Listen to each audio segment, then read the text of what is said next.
Beleza, né, pessoal? Bom, vamos então agora lá para o Pascal e vamos, até vou abrir, a gente tinha feito um que era saldo, né? Vou pegar aproveitar esse do saldo que nós tínhamos feito aqui, tá? E vou copiar ele aqui, ou vamos dar uma desperto, né, pessoal? Vamos salvar esta unit como, né? Pra gente não ter que ficar... Então, saldo é C, né? Usando o C, tá ok? Então, vamos renomear aqui para saldo, né? C. Aos poucos a gente vai ficando esperto, né? Vamos só copiar então esse enunciado aqui, deste meu problema, para que fique tudo certinho aqui. Então, Ctrl V. Beleza. Então, pessoal, tá aqui.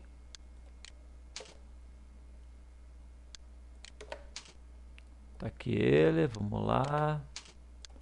Tá bom, tá aqui então o enunciado da minha questão. Agora, vamos lá. Veja que eu tenho o valor do saldo e cheque que entrou. Aqui, pessoal, não muda nada. Ó. O valor do saldo, cheque que entrou é a mesma. Na verdade, é o mesmo daquele exercício que a gente tinha feito anteriormente, bem no começo do curso. Só que agora, então, a gente está aprimorando, então, para lendo o saldo inicial, lendo o cheque que entrou e mostrando essas informações aqui, tá ok?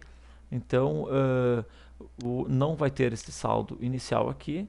Então, a gente vai perguntar aqui, digite o saldo inicial. Então, aqui ele vai digitar o saldo inicial. Beleza. Ele vai ler, então, esse valor do saldo. Está lendo o valor do saldo, certo? Beleza, está lendo o valor do saldo. Então, agora, como é que nós vamos fazer isso aqui? Conectou. Leu o valor do saldo, pessoal. Agora ele vai ler, vou usar aqui um Ctrl V, ele vai ler o valor do cheque que entrou, o valor do cheque para entrar, no caso, seria o certo, né? Não, o cheque entrou. Então, e aqui a gente coloca então o cheque que entrou. Cheque que entrou. Beleza. Muito bem, agora analisando o nosso código aqui, vejo que a gente primeiro pergunta, né? Se o cheque que entrou for menor ou igual ao saldo, então, como é que a gente faz aqui? Se, onde é que eu estou aqui? Deixa eu descer um pouquinho mais isso aqui que tá...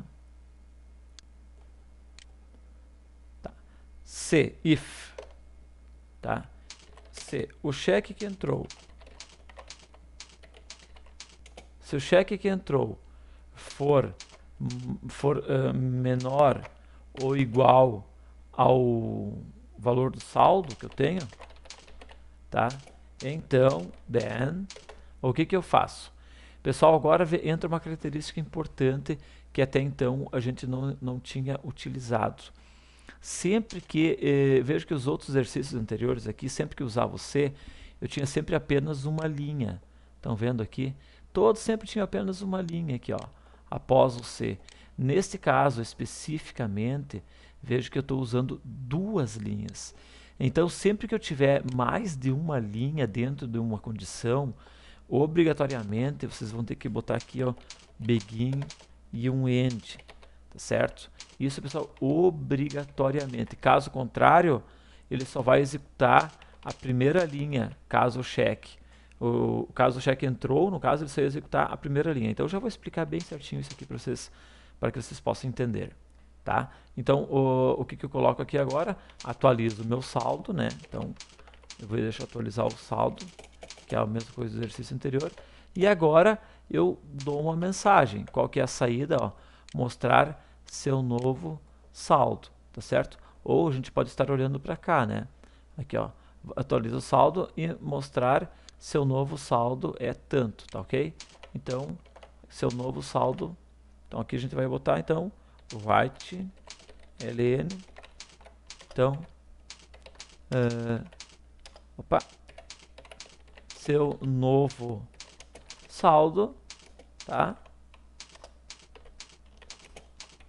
Então aqui, vírgula, e agora a gente coloca aquela variável lá, que é o valor do saldo, 2.6, 2.2, fecho, ponto e vírgula. Beleza, tá ok? Deixa eu dar aqui um Ctrl C. Agora, se não, novamente begin end, por quê? Por que eu tenho que botar begin end? Porque essa minha outra questão aqui, eu também tenho duas linhas. Então, este cheque não pode ser descontado e seu saldo continua tanto, tá certo? Então, eu vou botar esse seu saldo continua tanto aqui. Opa, essa linha aqui não tem, né?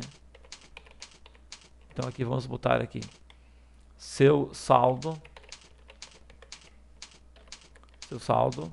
continua e o valor do saldo, e também uma outra mensagenzinha aqui, então write ln este cheque ultrapassou o limite e não pode ser descontado, e não pôde ser descontado, alguma coisa nesse sentido, tá ok? Então, pessoal, vejo que agora eu tive que usar o begin e o end. Vejo que o else aqui no Pascal se lembra do ponto e vírgula ali, né? Então, na linha anterior, neste caso, é o end, tá certo? A última linha. Então, o end não pode ter ponto e vírgula. Você lembra que antes, como eu tinha só uma linha, eu tirava o ponto e vírgula da linha. Como aqui o último comando, enfim, é o end, então ele é que não pode ter ponto e vírgula, tá ok? Vamos compilar isso aqui. Vejo que total de erros nenhum. Se eu tivesse, então, colocado o ponto e vírgula aqui, certo? Ele já iria acusar um erro, tá certo? Aqui, ó, acusou este erro e já veio para cá, tá ok? Certo? Vamos, então, agora testar isso aqui. Execute. Digite seu saldo inicial, 500. O cheque que tem para entrar, 200. Então, seu novo saldo, R$300. Perfeito, perfeito. Agora vamos executar de novo. Se o saldo inicial era 500, cheque para entrar, 700. Então, ó, esse cheque ultrapassou o limite e não pôde ser descontado. Seu saldo continua R$500. Ou seja, está funcionando isso aqui, pessoal, que é uma maravilha, tá ok? Agora, para que vocês possam entender bem essa questão aqui, pessoal, do begin e do end, eu até vou tirar isso aqui daqui, vou dar aqui um Ctrl X e vou tirar isso aqui e vou fazer isso aqui, por exemplo. Olha só isso aqui, tá? Do jeito que está aqui, pessoal, para que vocês possam entender. Então, quando eu tenho duas linhas aqui, nesse caso aqui, olha só o que vai acontecer. Deixa eu compilar isso aqui, veja que não tem nenhum erro. Veja que ele só entra aqui se o valor do cheque que entrou for menor que o saldo. Então, olha só. Era 500, entrou 300, ou seja, é menor, tá certo? Então, veja que o que ele fez aqui, pessoal. Valor do saldo é tanto, e seu novo saldo, tá certo? É R$200. Ou seja, quer dizer que ele executou, tu vai pensar, professor, mas executou isso aqui sem problema nenhum, tá certo? Então, olha só agora, se tu executar isso aqui de novo, botar 500, e agora o cheque entrou foi 900, veja que ele continua mostrando seu novo saldo é R$500. Por quê, pessoal? Porque esta linha aqui, ele sempre vai executar independente, tá certo? Quando eu não usar o begin e o end aqui no if, ele só vai executar o primeiro, caso essa condição for verdadeira. Só executa o primeiro, tá? O segundo ele sempre vai executar, a não ser que tu tenha, então, aqui o begin. Então, aí sim, agora ele vai estar delimitando isso aqui e fazendo, então, a coisa certa. Ok? Então, pessoal, é isso aqui. Resolvemos então essa questão aqui no Pascal, muito importante, cuide sempre a indentação de vocês, veja que está bem organizadinho, tá ok? Sempre entre o begin e o end, sempre jogar, dar um tabzinho e jogar ele para a direita. Um abraço, tchau!